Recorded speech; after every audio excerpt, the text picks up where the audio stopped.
suportahan ng mga charity vloggers, kalingap reactors, nakatuwang sa programa ni Kuya Val Santos Matubang. I-subscribe ang kanilang mga YouTube channel. Please subscribe. Ito Money Vlog.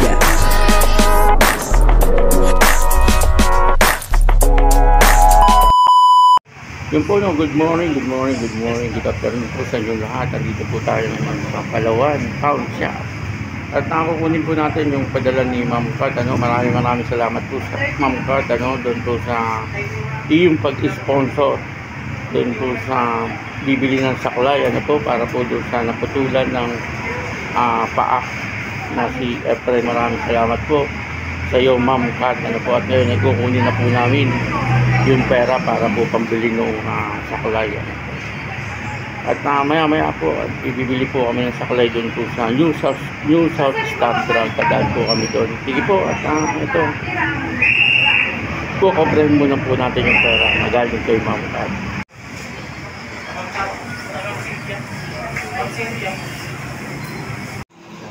Hey Jason, alat mo na, ibablog na yan.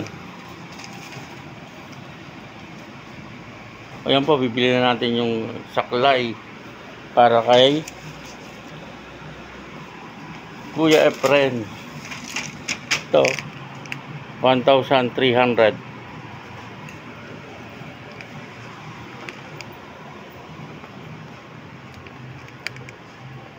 $1,300.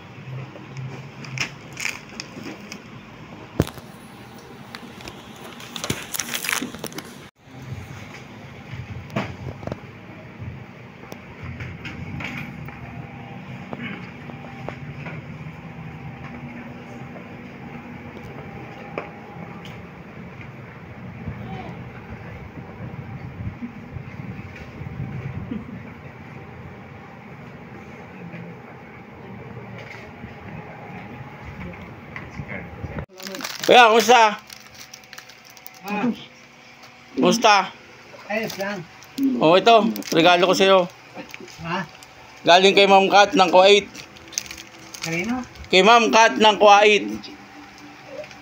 Oh. Saklay. Para makapaglakad-lakad ka na. Inisponsoran ka niya ng saklay. Ano masasabi mo, kuya? Diyan sa saklay mo. Salamat. Salamat kanino? Kay Ma'am Kat ng Kuwait. Ma'am Kat? Oh, Kat ng Kuwait. Yan po, Ma'am Kat ng Kuwait. Ito po, inabot na po natin yung saklay, kay Kuya Efren. At yan na nga po, Yan po, Ma'am Kat, nakikita niyo po, yan po ang kanyang kalagayan. Naputulan po siya ng isang paa. Sa dahilan po na siya po ay diabetic at nagkasugat po siya sa may daliri sa paa hanggang sa umakyat po yung kanyang sugat sa may bandang taas. Kaya nagdesisyon po yung mga doktor na siya po ay paoperahan na lang. At yun na nga, kaya doon po sa mga matataas ng sugar dyan, konting ingat-ingat lang po sa pagkain ng matatamis kasi kagaya ni Kuya Efren, ay talagang humantong po siya sa ganyang kalagayan sa kadahilanan po sa nagkaroon po siya ng sakit na diabetic.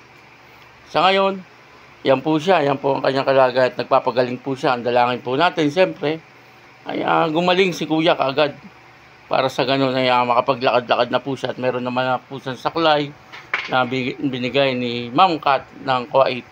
Yan po, at hingan po natin ng konting opinion to si Kuya kung anong masasabi niya sa mga tao na kakaroon ng mga diabetic. Kuya, anong masasabi mo doon sa mga tao na nagkakasakit ng ganyan? Mag-ingat. Mag-ingat sa magtiwala lang. Mag-ingat sa mga matatamis na pagkain. Sa mga pagkain na mga bawal. Dapat wag nang kainin. Mahirap ko yung pinagdaanan mo sa ospital. Oo. Sobrang hirap. Grabe. Nakita ko nga doon sa parang video ni Ate Juliet. Talagang napakahirap nung halaga. Nagwala ka na yata doon sa ospital. Sa sobrang hirap ng nangyayari sa'yo. Ilang buwan ka ba doon? Namas na ako. At, 2. 2 buwan? Hmm. 2 buwan ka naka-stay doon bago ka na-operahan ng doktor. Medyo matagal din, ano? Kaya yun, ano? Kuya, pasalamat ka na lang doon sa nagbigay. Sa hospital. Hindi, yung nagbigay niyang saklay. Salamat sa iyo, yung nagbigay ng saklay sa akin. Si Ma'am Kat. No? Ma'am Kat. Ma'am Kat, salamat. Magbigay mo ng saklay. Yun. Yan naman yung magagamit ni Kuya na habang buhay na. Yung saklay na yan. Ano, Kuya? Oo. Bukas pwede ka na maglakad dyan sa labas. Kaya na. Susubukan. Susubukan, ano, kung kaya na. Ito po yung anak ni Kuya Efren at siya po nag-alaga kay Kuya Efren dun sa ospital. At yung kanyang mama ang nag-alaga rin. At tatanungin po natin siya kung ano po masasabi niya tungkol sa ibinigay nating saklay. At siyempre, ihingan po natin siya ng konting opinion para po doon sa naging sakit ng kanyang papa. Unang-una po ay maraming salamat po sa nag-donate po ng saklay po para kay Papa. Kay Ma'am Kat ng Kuwait. Kay Ma'am Kat po. Maraming salamat po. Masabi ko lamang po sa mga meron pong sakit na diabetic ay maghinay-hinay na po tayo sa ating kinakain at sundin po ang mga utos ng mga ating doktor. Kung ano ang ating nararapat na kainin ay sundin na po yun. Maging po sa mga tumulong na nauna na ay maraming salamat po sa inyo at Diyos na po ang bahala po sa inyo. Yun po, no? Yun po ang mensahe ni James. Ano po. Kaya yun, ano? Maraming salamat po sa inyong lahat. Asan si Ate Juliet, yung asawa mo? Sa labas. Nasa labas. Lumabas. Ang presyo po pala nung saklay ay 1,300. Ayun, may presyo po yan. 1,300.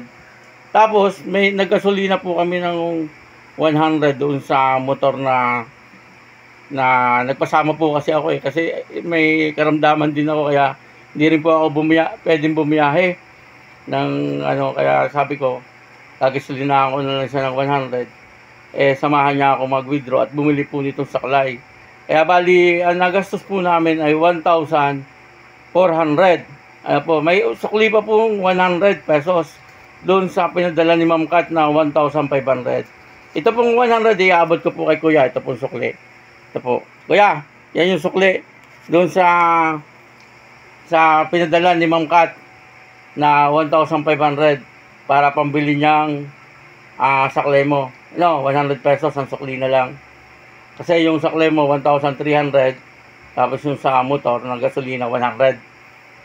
Doon sa kasama kong nag-gasolina. Sige po, wala po yung kanyang asawa. Ako rin po ay magpapaalam na. At ako po si Tito Manny Vlog na nagsasabi sa inyong God bless you all, Diyos mabalos. Tuloy lang po tayo sa pagsuporta sa Team Kalingap sa pangunguna ni Kuya Bal Santos Matubang, Kalingap Rob at Ate Edna Vlog. Bye-bye po sa inyong lahat.